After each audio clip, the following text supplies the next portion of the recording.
জন্য আমরা পরবর্তী বাংলাদেশ জাহান্নাম বানিয়ে দেব ইনশাআল্লাহ। প্রতিদ্বন্দ্বী প্রার্থী হিসেবে আমি এটা দেখছি না, আমি দেখছি এটা ঋণ খেলাপি এবং ব্যাংক ডাকাতদের বিরুদ্ধে বাংলাদেশ এবং সাধারণ জনগণের একটা যুদ্ধ। আমি এই যুদ্ধটা শুরু করেছি এবং এটার মধ্য দিয়ে পুরো বাংলাদেশ এটা বার্তা পেয়েছে, যদি আপনি ন্যায়ের পথে থাকেন, আপনি আইনের পথে থাকেন, ব্যাংক ডাকাত এবং ঋণ খেলাপিরা যতই শক্তিশালী হোক না কেন, দিন শেষে বাংলাদেশ এবং জনগণের বিজয় হবে। আপনি দেখেন, একটা মানুষ 130 কোটি টাকারও বেশি হচ্ছে ঋণ খেলাপি। 2004-05-এ 130 কোটি টাকারও বেশি ঋণ নিয়ে সে 2026 সালে এসেছে, সে ঋণ পরিশোধ করে নাই। সে বারবার আপনার হাইকোর্টকে ব্যবহার করে নির্বাচনী বৈতরণী পার হওয়ার চেষ্টা করে। বিষয়টি এমন না যে তার প্রথমবারই প্রার্থিতা বাতিল হয়েছে, সে একই ঘটনার কারণে সে 2008 সালেও নির্বাচন করতে পারেনি।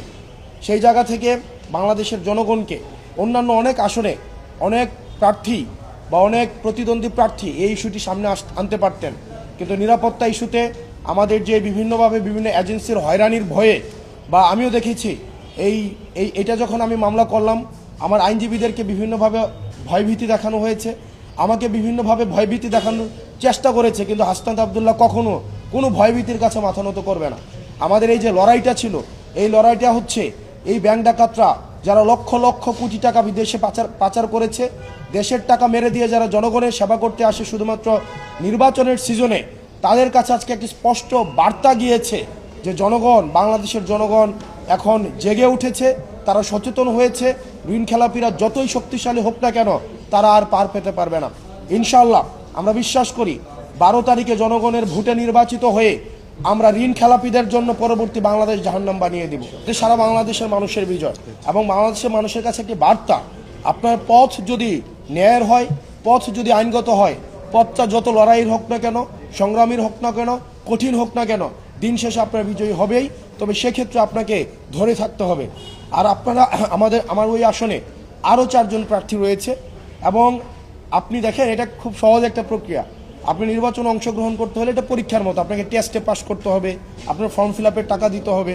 আপনি টেস্টে পাস না করেন, ফর্ম ফিল আপের টাকা না দেন, আপনার তো পরীক্ষার মধ্যে তো আপনাকে আহ্বান করা হবে না। তো সেই জায়গা থেকে অনেকেই ভাবছে যে ওনাকে হয়তো এটা খুব সিম্পল হয়েছে, উনি 11 বিষয়ে ফেল করেছে, উনি হচ্ছে ফর্ম ফিল আপের টাকা দিতে পারে নাই। আমি শুধুমাত্র এই জিনিসটাই হচ্ছে নির্বাচন কমিশনকে দেখিয়ে দিয়েছি যে উনি টেস্টে ফেল করেছে, ফর্ম ফিল আপ যথাসময়ে করতে পারে নাই।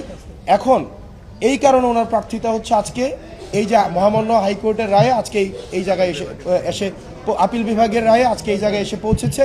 আমি মানুষের কাছে একটা বার্তা দিতে চাই, দেখেন, যারা অন্যায় করে তারা সংঘবদ্ধ, যারা অন্যায় করে তাদের সিন্ডিকেট অনেক লম্বা, তাদের হাত অনেক লম্বা, তারা হয়তো অনেক টাকার মালিক, তারা হয়তো ক্ষমতার মালিক, কিন্তু বিশ্বাস করেন, বিশ্বাস রাখেন, আপনি যে জায়গা থেকে আসুন না কেন, আপনি বংশ পরিচয় হন আমার মতো, সেটা কিচ্ছু ম্যাটার করে না, কিন্তু আপনি যদি ন্যায়ের পথে থাকেন, আপনার অপরাধীরা যতই ক্ষমতাশীল হোক না কেন, দিন শেষে তাদের পরাজয় নিশ্চিত থাকবে। শুধুমাত্র আপনাকে ন্যায়ের পথে অটল থেকে দৃঢ়ভাবে লড়াইটা চালিয়ে যেতে হবে।